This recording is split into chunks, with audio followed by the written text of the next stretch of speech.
Smuggles and Snuggles. That's correct. Hello everyone. Monk has allowed me to use his computer. So I'm going to use his computer. My name is Jonathan Ottert. Just to give you guys a little bit of history on me, I went to undergrad in Drexel University, which is in Philadelphia, Pennsylvania. I got my undergrad in. So if you have any questions about games academia, I've spent a lot of time inside of it and shoved through it and paying for it. And so whatever comes of me and my kin from that space will be the result of this grand experiment in incorporating games into traditional academia to the best of our ability. So if you have questions around that, I have a lot of very strong opinions. Not everyone does, and so I don't want to necessarily get into that if that's not going to be super useful. I'm here to talk about Smuggles and Snuggles, which is a card game I've been working on for 3 years. It's a strategy game for 2 players. It's about 1920s bear mafiosos competing for territory. They're going to smuggle their smaller bears into the rival's territory and snuggle the competition into submission. And those are the 2 rules, smuggling and snuggling. Those are also the 2 mechanics in the game. So the game was on Kickstarter. It successfully funded 20 days ago at the end of about an 8-month media campaign, which starts when I first said on Facebook, this thing exists, and ended when it eventually funded. I am not a socially gregarious individual. I post about once a year. Except for this. This caused me to actually engage with social media a lot more and to ask people for their money and promise them that it would be worth it, which is a big thing to do. It's quite difficult if anyone's ever tried to do it. It's not easy, not great. But yeah, this was my grand experiment in that. And I have, from that, a friend of mine, and this is going to help me show to you guys a lot, which was not a goal, but one of my playtesters really liked the game, and he does web design, and so he made a web version of the game, which he's going to continue working on. And so having other people engage with it almost more than myself was incredible. And so this will help me show you the game. And so here we have the city bears on the top and the country bears on the bottom. The goal is to get 3 of your bears to the back row of your rival. You're doing that by moving 2 bears a turn. You can move a bear to any adjacent space, including diagonally, which is not traditional for a lot of grid-based games, but it really compacts the space, so it's really tight. It's really fast game, plays in about 12 minutes. The 2 rules, smuggling and snuggling, are as follows. If you want to smuggle a bear, it's got to be small. You got to be able to fit it into a packaged position. And your larger bears can help sneak it through. And so if you move one of your bears that's lower ranked onto a bear that's higher ranked of yours, you can move it again for free. And that continues as long as you land on higher bears. So if you have this smuggling route of bears across the board, you can move them all the way across, sort of like Chinese checkers, if you've ever played that. The second rule is snuggling, and that's if you want to move on top of your rival's bear, you have to be equal or higher. And once you sit on top of them, you give them a big bear hug, and they can't move. This was inspired by my older sister, who would sit on me when I was a child. And I would be unable to move until she got off. So thanks, Mills. Thanks for that. I'm just going to walk through a couple of turns. So the first player is whoever has the lowest ranked bear in that front position. That helps offset first turn advantage. And on their first turn, they only get 1 move.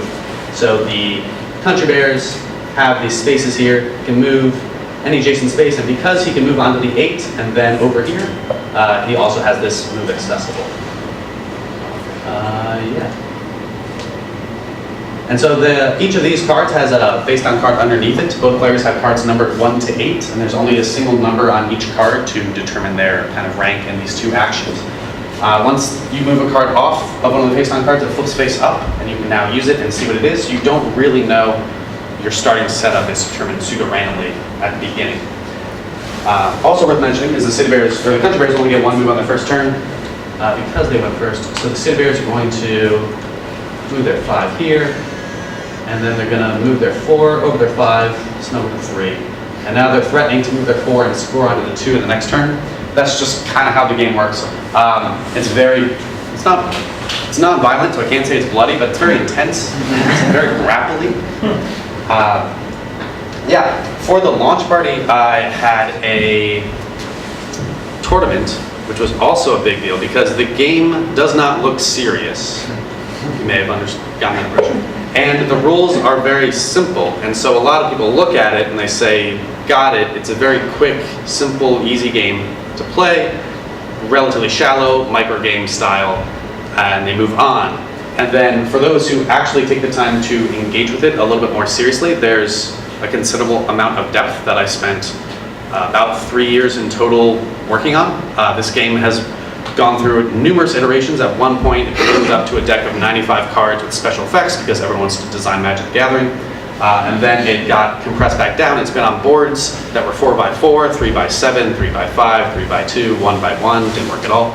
So that's where, yeah, and it's a joke, but like that's where it started, was a game about stacking cards on a single space and adding, multiplying them and doing this arithmetic, and then I realized that I didn't like math. And so I was like, I'm gonna do something else.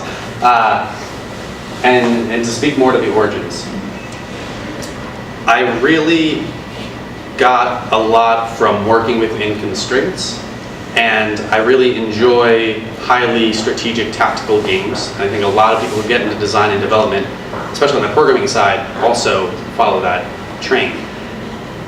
For this, I wanted to make a combat game that had one number on each card, and that required me to take a new look at how card combat goes, because traditionally, card combat involves some sort of cost for deploying the card to the field, some sort of ability to inflict damage across the way, and some sort of ability to take damage. So that's usually 3 numbers minimum. Some of them have 4 if you have all these other stats, or some of them have 18 with like 4 different types of attacks and defense, and all this jazz that ends up getting in the way. And so I wanted to make one that had 1 number on each card, and so I took my favorite game engine, which is a stack of playing cards, and started designing with that. And this was the eventual result of that experience. Questions for this around social media and marketing would be super welcome. I don't know more than the internet, and it's helped me a lot in getting this done and getting this out there. And also, just to give a bit of background at the end of my talk, I currently work at Zynga, so, or Christmas, don't know where it went. But yeah, they have a bad rap, and they deserve it. I feel like I'm doing stand-up now. This is so cool. So I was in grad school, and I had my high ideas of what games should be for people. And I think they should be really meaningful ways for people to explore the human experience in a safe environment. And a lot of that involves connecting with other people, not all of it needs to. Zynga has different goals for games, and most companies have different goals for games. So when they were the only people who accepted my application to be an intern, I was like, what to do, Mr. Jimmy Cricket? And he came up and he was like, take their money. And I was like, cool. So I started at Zynga, right? And this does get better for Zynga, so if anyone's gonna rat me out, we'll play the full video, hopefully.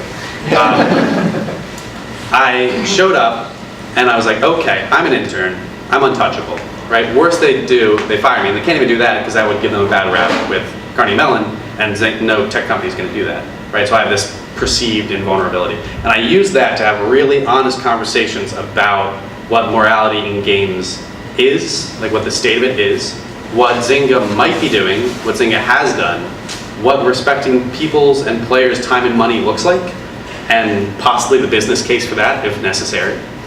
And I had this talk with everyone who would listen, including a couple creative directors and creative officers at Zynga, my boss, my coworkers, and I did it in as respectful a way as possible. So I wasn't there to damn them to hell. I wasn't there to make them go home and question their life in a really existentially negative way. But I did want to have these conversations. And a lot of people there also wanted to have these conversations. And I feel like there was a culture of not necessarily having them with one another. So having an intern who could show up and be, quote unquote, naive to that whole, the politics of the work environment, and be able to voice those underrepresented opinions and start those conversations, gave me some utility in a lot of these people's lives where I normally would be nothing to them because they're run of the place, right? And it was because of their reception of my bringing this to them that caused me to accept the offer of a job there afterwards, because I was able to have these conversations and I never had to go to work and feel like I couldn't say something that I honestly believed. And so if we were about to do something on a game and I was like, that is the devil's work, I I could say something to that effect, and we could have that conversation. And most of the time, I'm an intern, so I didn't make any changes in the result of it because they're very data driven. But as I continue to become closer to these people, I'm hoping to change that. And a friend of mine reminded me that I was using the same psychology that people use when they're in really bad relationships. It's like, okay, like I don't agree with this person morally, but I can change them if I just, if I commit. Like I know they have this horrible track record, and they can change. They have the potential. I'm just going to stick with it for years and years and years. And part of that is true, and the other part of that is that's a way for me to function inside of that workplace. And so whether or not it is ultimately useful is almost less important than the fact that it allows me to go to work at this place that I otherwise would dread and enjoy my time there and get paid for that, and then move on, hopefully having made a difference, maybe not, to something a little bit brighter on the other side with considerably less debt. Very little of that was about Smuggles and Snuggles, but the great thing about having a game that takes a very short amount of time to explain is that you can go off the rails. I have 3 copies of the game. It takes 2 players each. If anyone has a friend here and would like to play with them, would love to show you the game. If you send your email, I will send you a copy when I finally get them in. The order has gone out, and yeah, we can play after this. Questions? I saw hands starting to go up. Yes. I have a question about the 8. The 8. What's the proper strategy to beat the other person's 8? And how do you use the 8? Great question. Oh my God, yeah. So a lot of people focus on the 8. It's the highest numbered card. It feels like your queen in chess. The 8 can never be smuggled by a card because there's nothing higher than it to help it move forward. So it has to trudge across the board one space at a time. The further forward you get your 8, the more of your cards you can catapult even deeper in. So if my 8 is in the middle of the board, that's an excellent position, because then I can move my 7 across my 8 into their second and back row, and I can get my 6 to score, my 5 to score, any number below that to score down the line. The 8s often tend to sort of do this jousting type of thing, where, for instance, here if the City Bears move their 8 forward, the Country Bears would be sort of softly forced to also move their 8 forward, because then there's only one row between them. If any of them move into that row, the other one can snuggle them. And so if you snuggle their 8 with your 8, it's out of the game until you say so, more or less. And that's typically doesn't happen. They typically hover one row apart and just stare each other down for the game until they're forced to move in. So that's generally how 8s work. Does that answer your question? I'm sorry, that's specific to the center tile though, right? Where equal ones can't snuggle each other? So the active law? Good observation. Guys are readers. No one reads slide. Yeah, so these law cards, there's 4 of them in the game. At this iteration of the game, they're randomly thrown into the middle tile and affect that tile. This one says this pile can only be snuggled by bears ranked equal or lower. The general rule is equal or higher. So an 8 can still always snuggle an 8, but for the middle tile, it's flipped. So if you put your 1 in the middle tile, their 1 is the only card that can snuggle because it inverses that rule. Everywhere else on the game board, it would be equal or higher. Okay. Yeah. Other 2 more questions, please? Yeah.